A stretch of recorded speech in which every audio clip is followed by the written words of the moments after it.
Welcome to Views from the World Tree. On today's episode, we travel off the beaten path to explore the San Rafael Swell, one of the hidden gems of eastern Utah, as was recently highlighted by Outside Magazine. We'll give you our personal take on the area, as well as throw out some recommendations that only those familiar with the area know about. And now, on with the episode.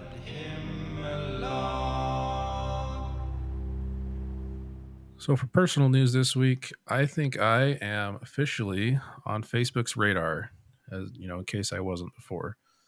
So a couple months ago, I started getting warnings on some posts that said, do you know someone who's becoming extremist? I think we've seen this in the news. People are talking about these warnings that come up, which, you know, whatever. But I got one on one of my posts the other day. So like we had talked about last week, I've been doing a lot of canning this harvest season. And so I am in a couple of canning groups on Facebook. And so the warning that came up this time was not, do you know someone who's becoming an extremist? It specifically said, are you concerned that someone you know is becoming too prepared? I was like, what? It was just one of those brain fart moments when I was like, did I really read what I thought I read? So, but, and I've heard a couple other podcasts mention this too. I think the Casual Preppers podcast mentioned it on one of their recent episodes. It's I don't know, like really canning food. Like how could that be seen as a threat? But I don't know. Are you more prepared than the other people? I know, right? Apparently Facebook's worried that I'm going to, putting peaches in jars. You can't have that. How dare you? You're going to attack us with botulism. I hope not. I hope not too, but that's... Yeah, when did they start doing that? I haven't heard about that until this one was a new one. Like I say, I've heard the news actually is reported on the whole extremist warning a few times with a lot of the alt-right, ultra-conservative stuff that's out there. But yeah, this one, becoming too prepared because of a post in a canning group, that was bizarre to me. I don't know. Yeah. I got my first, are you worried about somebody becoming an extremist with a hiking group that I'm on with Facebook? We were talking about all the 14ers here in Colorado that we can mountain climb, and apparently mountain climbing is an extremist activity now. So mountain climbing is pretty extreme. I wouldn't consider it like politically dangerous. I mean, dangerous, yes, but I don't know. Yeah, of all the political upheaval in Colorado, interesting that they chose that one to pick. Yeah, how dare you talk about 14ers? How dare you talk about canning peaches? Y'all are a danger to our communities. Yeah, I don't know. It seems a little much. Yeah. How about you? Anything interesting this week? Well, nothing super big happening. I took some mental days off from work because I was slowly going crazy, but I do have to brag today. I've been on Duolingo trying to learn Spanish because ideally one of my dream jobs is to do like a backcountry guiding, taking people out backpacking that haven't really experienced the mountains. And so I thought, well, I need to learn Spanish to really broaden that and be able to service more than just a certain demographic. So I started a challenge to practice Spanish every day for a year, and I hit my 8-day streak on Duolingo today, which was kind of cool. Nice. That's awesome. I guess maybe I should say felicidades, bien hecho, que bueno. Sí, I'm really good. Estoy something or other good. No, that's good though. Habits and streaks are an important part of staying motivated, Oh yeah, at least for for me. sure. I think the biggest thing that's kind of pushing me backwards though is I took 4 years of French in high school, and because they're both Latin based, Yeah. it's really my brain just can't wrap around because,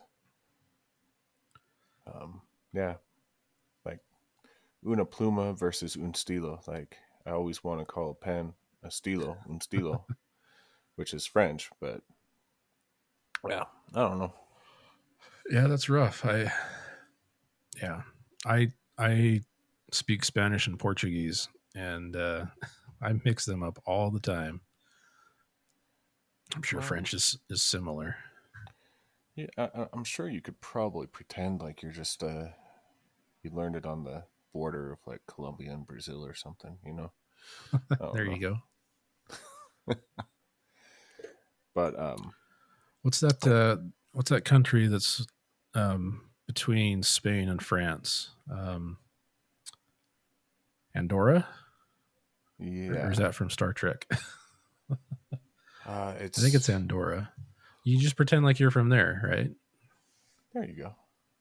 You've got France on one side and Spain on the other, and yeah, it's Andorra, little tiny landlocked country in between the two.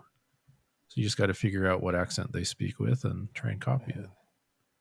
Man, that area is weird though, because I mean they've got some Celtic influence. They've got Castilian, like Yeah, Barcelona is there, so it's very it's a very unique area. I don't know if I could even pretend like I'm from there.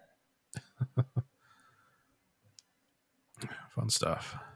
Um, um, but before we move on, to add to that, I've been trying to watch uh, something on the Spanish television channels. It's usually ends up being soccer, but I found a telenovela called Al Otro, Lado del Muro, which Okay.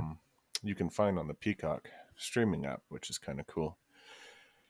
But it's about two women from northern Mexico that are fleeing to the United States for two different reasons.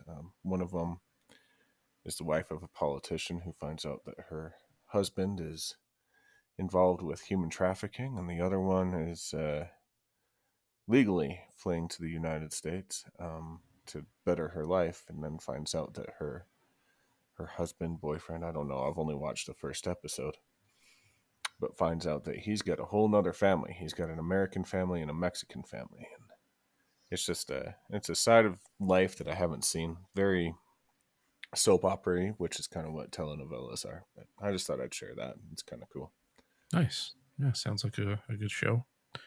Maybe help you with your practicing.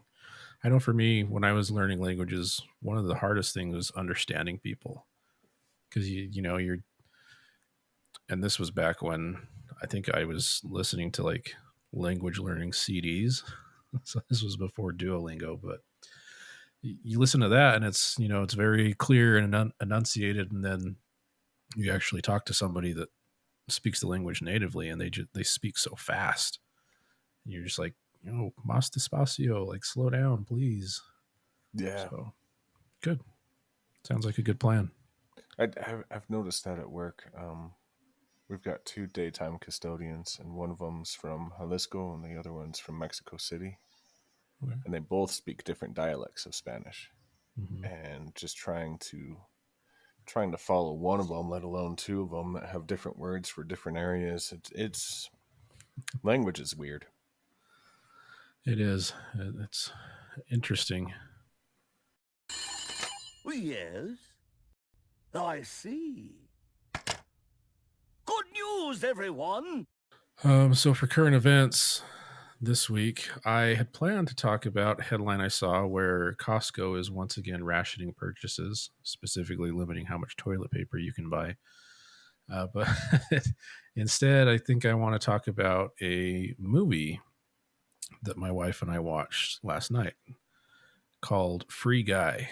I'm sure that you've probably heard of it, and I those listening have I probably seen the have. previews. It was probably the most fun I've had watching a movie in a very long time.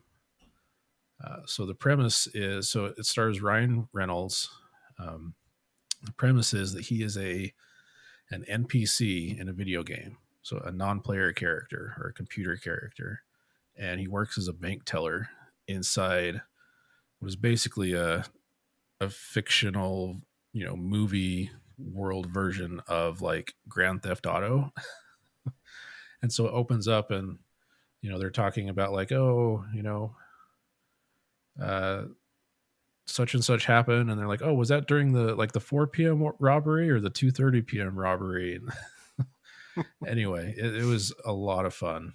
Definitely would recommend checking that one out if anybody is looking for a good laugh. Is it streaming or do you have to rent it or?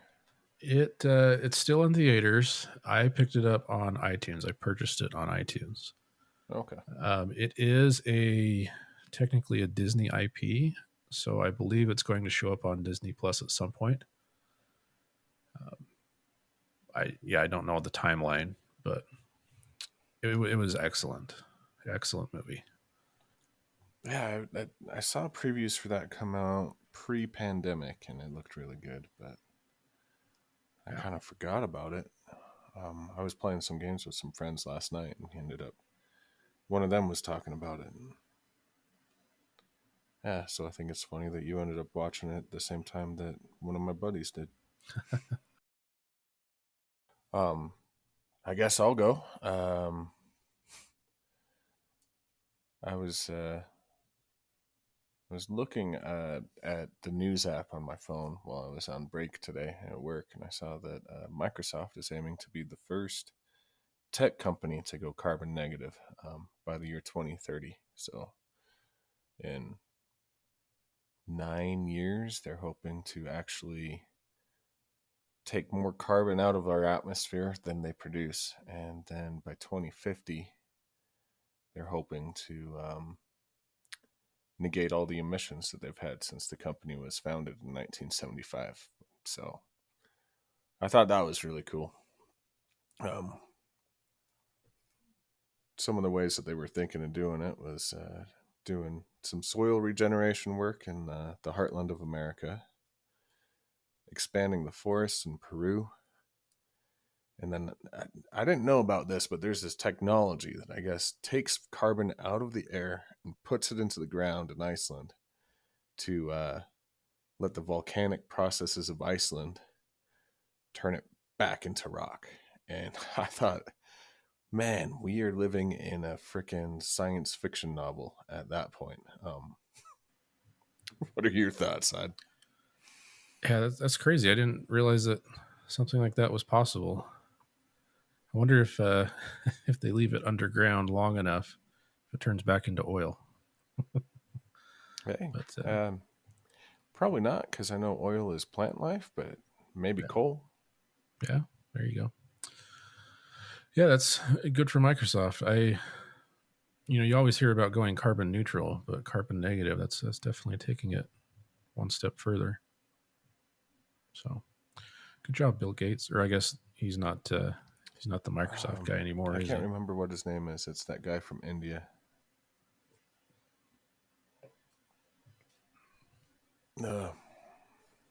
It'll come to me probably by next week. Yeah, the soil regeneration is interesting. I don't mean to keep going back to the whole canning peaches thing, but we found out a week ago, the orchard where we went to pick all those peaches tore down all the peach trees because apparently I don't know if it's a result of kind of the monoculture crop of like a fruit orchard, but the fruit trees in orchards only give fruit for like 5 to 7 years, at least for peaches. So they'll spend like 2 to 3 years growing the tree, and then another 5 to 7 years harvesting the fruit every year, and then they just go through and they rip them all out and start over. Interesting. So I wonder if that has, if that's something similar to do with that soil reclamation that Microsoft is doing. or looking Yeah, at doing. I haven't heard of that. I know apple trees, especially here in Colorado, they produce really strong for about 3 or 4 seasons, and then they go dormant. They don't fruit for 2 or 3 years, and then they refruit. I'm wondering if they're just trying to get ahead of that natural cycle, or It's possible. I don't know. I yeah, don't know a whole lot about fruit trees, but yeah, it was interesting. Just drove by, and yeah, all gone. it's kind of So sad too, though. yeah, I mean they are. It's not like they're bulldozing them to build a housing development or anything. They're replanting new trees. It's just it is kind of sad. Well, maybe you can. Maybe they sell the trees to Traeger, and you can season your meat with some peach wood or something. It's funny that you mentioned that because I said the same thing to my wife when we found out. Oh, really? I was like, "Oh man, I wonder what they did with the wood. Wonder if I could Man, grind great it up and minds, I smoke with it." tell you. Yep. All right, that brings us to the main topic today, and this is one that I'm really excited to be talking about. I've I've always had a pull to be outside. I've always wanted to be outside, and our topic that we chose today is all about an area that both of us are very familiar with. One of us having lived in this area, and one of us having spent almost every summer growing up in this area. We are talking about um, the San Rafael Swell, Emery County, Carbon County in central Utah, I would say Eastern Utah. Yeah. eastern Utah. Okay, so um, before we jump in, the reason we chose this, Outside Magazine has a partnership with a like a little travel magazine, and they did an entire brochure on traveling to Utah. And the part that we're talking about made a great feature. It was a 3 or 4 page spread in this magazine. And I was excited, and then I was worried because there is not a lot of infrastructure to handle a lot of tourism out there. And then I was a little bit worried because they kind of showed some places that I really wish they didn't, because our family has always kind of taken those there, and a lot of the locals want to keep these certain areas that we'll talk about later kind of hush hush from the outside world, and just to see them sprayed on this magazine was a little unnerving to me. But yeah, Adam, do you want to introduce kind of the area that we're talking about? Yeah. So, like you said, the article is specifically talking about the San Rafael Swell, which is an area in eastern, southeastern Utah that's got a lot of desert, a lot of rock formations. It's pretty large and pretty remote. Um, so it's kind of dangerous wilderness area unless you know your way around and take plenty of water and stuff. But most people have probably driven right past this without even knowing it. So if you've ever been to Moab, you've probably driven right past this area. If you've ever been to Green River, you've probably driven right past it. And it's kind of interesting because, like you said, we have both spent a lot of time here in this area, and so it's special to us, and we have a lot of fond memories. And up until this point, it was nice to kind of have this this place that we knew about and locals know about that the rest of the world doesn't, because it's so off the beaten path. Yeah, it's probably one of the prettiest pieces of desert that I've ever seen, and like I said, I was excited to see it in this magazine because it really deserves to be seen. But yeah. And then I'm going to piggyback on what you said, the danger to be out there. There are areas out in that desert that have no cell towers. So unless you really know where you're going and really know those roads, it can be dangerous. You're kind of out there in no man's land. There's some areas that are private property, and the owners are not very kind to people driving on their property too. So you might run into some very unique cattle ranchers out there too that don't want you anywhere near them. Yes, people can be pretty protective of their land out there. Understandably so, right? If you're, it, it's a hard land, like to be able to ranch and raise cattle and stuff. You've got to have some serious grit. Yeah.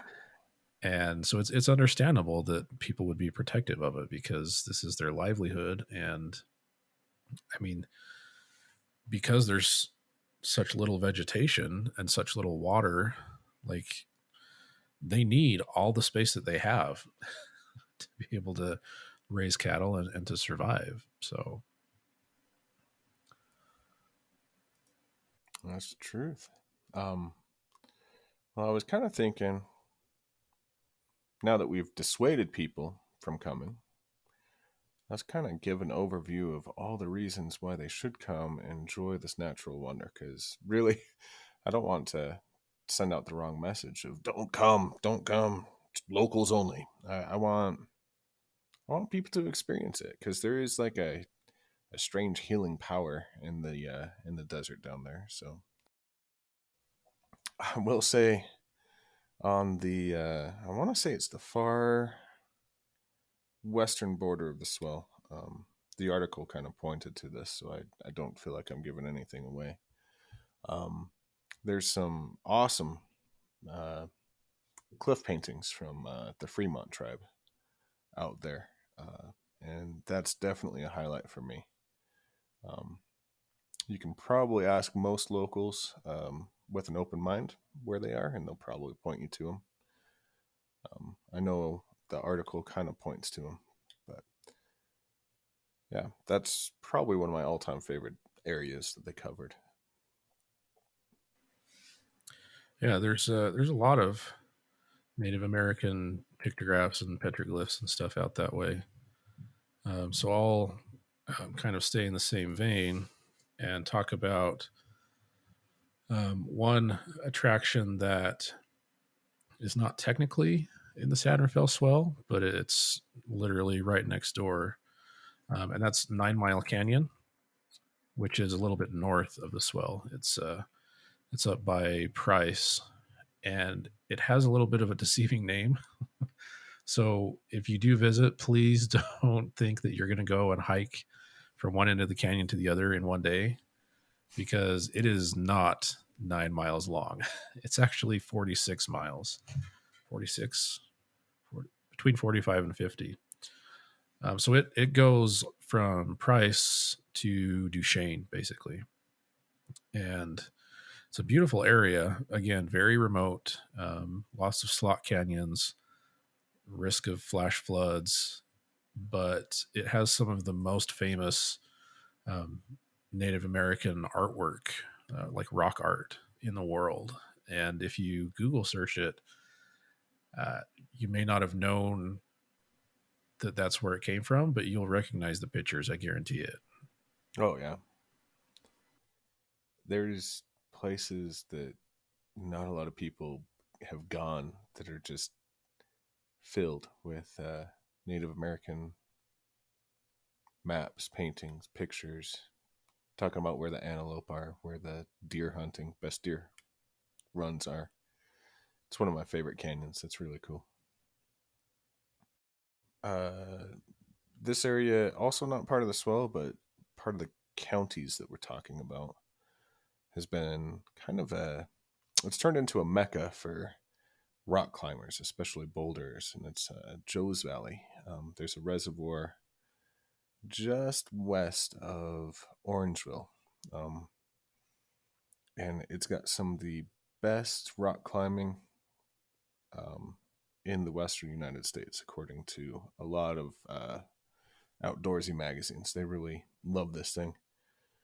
In fact, there's a whole Instagram about rock climbing in Joe's Valley, which is kind of funny because you get up to Joe's Valley and there is no cell service, no internet. You're in the middle of nowhere. But I wanted to talk about it for another reason. Is just up from where all the rock climbing is, there's it's called the Skyline Trail, and it's one of the most beautiful hikes I've ever gone on. You go about 10, 12 miles up onto this trail. It's accessible horseback, ATV, backpacking, whatnot. You get into these beautiful high alpine meadows that are just full of wildflower and elk, and it's really cool. I went up there once, and on my way back, I noticed that I was being trailed by a mountain lion for a little bit, so I've never gone up there without a pistol since. But it's really one of the best hikes that I've ever been on. There's a lot of places in that area that you don't want to go without a pistol of some kind, whether it's rattlesnakes or mountain lions, whatever. It, again, Yeah. not trying to dissuade people, but do your research and be prepared, please. And I would echo what you said about um, Skyline Drive. It's gorgeous, beautiful. I that's the area where uh, before I moved away, where I used to go elk hunting every year. So if you have a vehicle that's capable, um, I would recommend going up there in the winter at least once because it is just breathtaking, and you can see for you get up on top of the summit, you can see for hundreds of miles. But again, if you go up there, be careful. Yeah. Especially if you're up there in the middle of winter, because the weather can turn really quickly. You could have dry ground one day and 18 inches of snow the next. One of the other things that was in the article that I read talked about this little quarry that has pulled out more dinosaurs than I thought possible in one area, in a small town called Cleveland, which is really a cool experience. So Cleveland Lloyd Dinosaur Quarry. It's in Cleveland, right? It is. I don't know that it's really in any city, but Near? yeah, that's probably the closest one. Okay. And again, we're still talking about Carbon and Emery County here. We're not talking Ohio. So Right. Anyway, it there's this dinosaur quarry in the middle of the desert. It's a working quarry, and it's got so many dinosaur bones in it that you can go on a work day, Monday through Friday, and see university students, actual paleontologists. It's a working quarry, and you can watch people work, and they have people there to answer questions and all that. It's really cool. It's probably one of the neatest experiences, but I mean, I've only ever done it once or twice because you go once and you can kind of see it all. But yeah, it's definitely worth a trip. I don't know if they still do it. They used to have a little area that you could go and dig for fossils.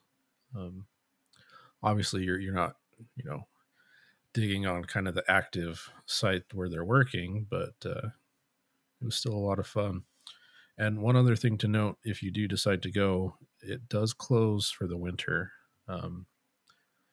It either closes after, it's either the day after Halloween or the day after Thanksgiving. I don't remember. So I would definitely look that up before you make the drive down. That whole area is a surprising hotbed for dinosaur activity in general. In fact, if you've seen Jurassic Park, the velociraptors that are in Jurassic Park are not actually velociraptors. They're a species called the Utah raptor, which was discovered in that area of Utah. The velociraptor is about as big as a turkey. I thought Utah they were raptor is smaller. I thought they were kind of your backyard chicken size. they might be, probably like a wild turkey, not like a butterball turkey. Gotcha. But not a 30-pounder. yeah, no, I don't know that you can call those things turkeys anyway either. But yeah, so the big ones that you see on screen, obviously they're not, they're animatronic, but they were based on the Utah raptor, on the fossils that they found there. So, which I think at the College Museum, which is another place to go. We'll kind of talk about where you can stay to see all this if you're not in Utah or within driving distance. One of the towns that you can stay in is Price, and this museum's there. But they've got a full size skeleton of those of the Utah Raptors, right? And granted, I haven't been there for 15 years. But yeah, they've got full size raptor skeletons. They have a woolly mammoth that they pulled out of.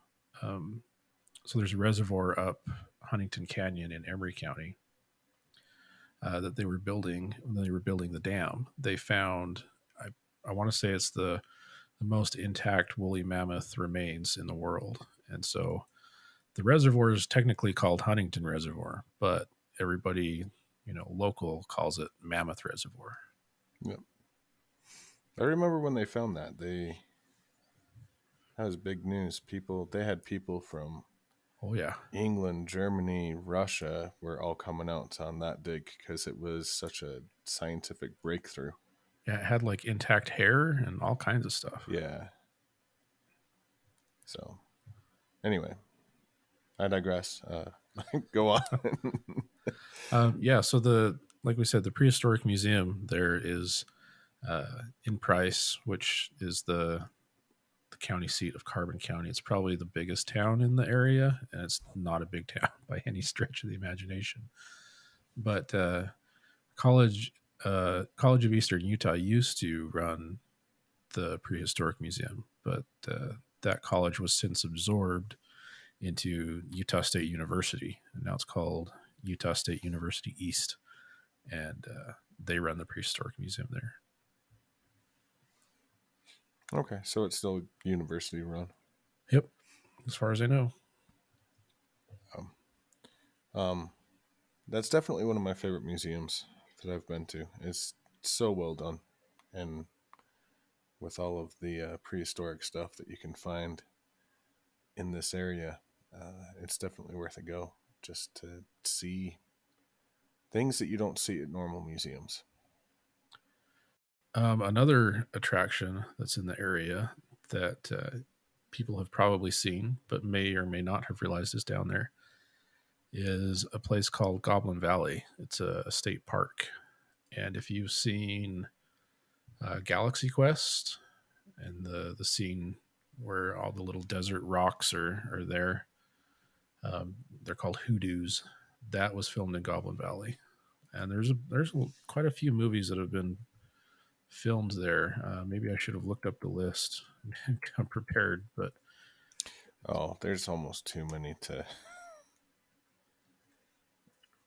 Most westerns were filmed down in that area. It feels like it's kind of an interesting geological phenomenon because those rock formations are really only in that park. There's lots of public land around, the state park, but it doesn't have the same, little rock formation things that the park does. It'd be interesting to get a geologist to weigh in on why that is. Yeah, for sure. To conclude this little discussion about what we have going on down in Emery and Carbon County, for those of you that are adventurous enough that you want to try and experience some of this, we kind of want to recommend a place where you can stay and experience it. Unfortunately, these counties are so small in population size, not necessarily in land size, that there's really only one place, and that's the town of Price. I would not expect a 4 or 5 star experience if you're going to stay there, but there are hotels in Price. If you don't mind the drive, there's a lot of hotels in Green River, but they mostly cater to the Moab crowd and the water rafting and biking cruise type of stuff. But yeah, can you think of anywhere else really? That's really about it. I mean, there is a lot of public land if you want to go camp. In fact, you can camp right outside some of these places, right outside the parks. But as far as a hotel, Price is where you're going to find it. Yeah. Just to let you know, for those of you that are adventurous and want to camp, most of the land is run by BLM, and so they do have that 14 days move on or get arrested for being a gypsy type of thing that most places that BLM runs are. So take that in mind. You don't want to be out there longer than 14 days unless you're moving camp every couple days. So that, and pretty much all of it is open range grazing. So, which means that you might wake up and there might be a herd of cattle in your camp. So, just heads up there. And cattle are very protected by the law down there, so don't screw around with them. Well said. So for the spiritual journey this week, we have a traditional Navajo poem, and it says, as I walk, the universe is walking with me. In beauty, it walks before me. In beauty, it walks behind me. In beauty, it walks below me. In beauty, it walks above me. Beauty is on every side. What are your thoughts on that? As we started the meat and potatoes, I have to say this is some of the most beautiful land that I've ever been to. And I think this little poem, this saying, prayer, or whatever from the Navajo tribe is very true of this area of the world. There is this natural beauty in the desert. So, I mean, not really a spiritual thought on my part, but I just love the words of the poem, and I feel like it applies. Yeah, agreed. I might be biased, but there's something special about the desert landscape. It can be pretty harsh and inhospitable, but there's definitely a beauty to it, both during the day and at night. So, yeah, I feel like it's a good way to close it off. There you go. If you are of a daring spirit and you have your sanity and wits about you, don't forget your talismans, your box elder leaves, and make sure to collect your misplaced marbles as we tackle the world of Lovecraftian horror next week. See you then. Thank you very much for taking the time to listen to this episode. If you have a moment, we would appreciate it if you could leave us a review on iTunes or the podcast app of your choice. It helps a lot with the algorithm and will help additional listeners discover our podcast. Also, you can follow us on social media. We do have bonus content and behind-the-scenes footage on TikTok and YouTube, We also have Instagram, Facebook, and all of the other social media accounts. The links to which can be conveniently found at linktree/viewsfromtheworldtree, linktr.ee/viewsfromtheworldtree.